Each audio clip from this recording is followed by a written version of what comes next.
It is incredibly interesting that in the Noah story, the rainbow as a covenant of God, the word used is not actually a rainbow. In the Hebrew word, it's actually bow. It's like a weapon, bow. So God put a weapon, his bow, on the sky to tell them, for one thing, I will never use the flood to destroy all mankind anymore. I won't do it again. So in other words, God is saying, I'm hanging out my bow to weaponize, to kill and destroy the wicked, evil people on earth. So God is, it's interesting that I think Spurgeon said that as well. The rainbow is symbolizes the bow, the weapon bow, but that bow is pointing upwards. It's not pointing downwards. That means, if you read that in context of what he said, I will never destroy mankind by flood anymore. This is my covenant with you. I put a rainbow up there. I put a bow up there. I hang out my bow.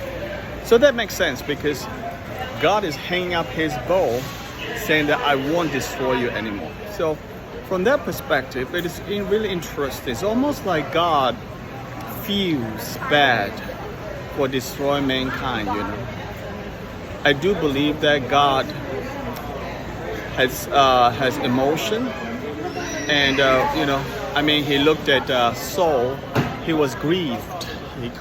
He put Saul as the king over Israel.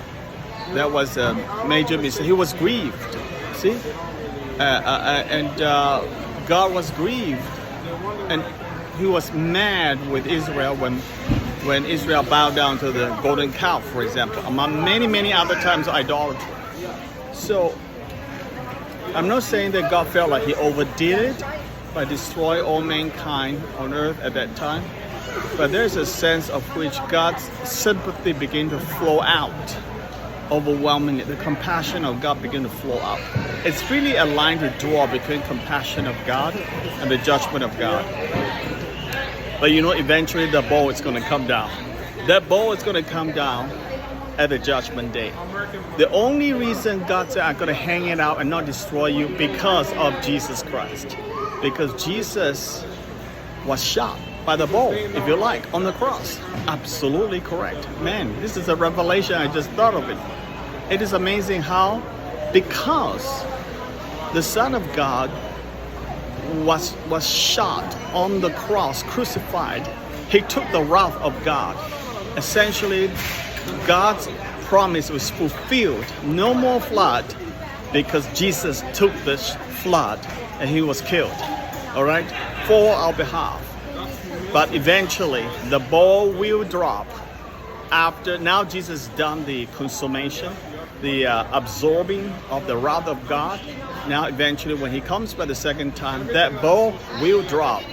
Will send a lot of people to jail, to hell, not to jail, to hellfire, for eternal hellfire. There's going to be a really sad narrative story that is coming, and that is for real. All right. So thank God for Jesus, for making that bow to be putting aside by God.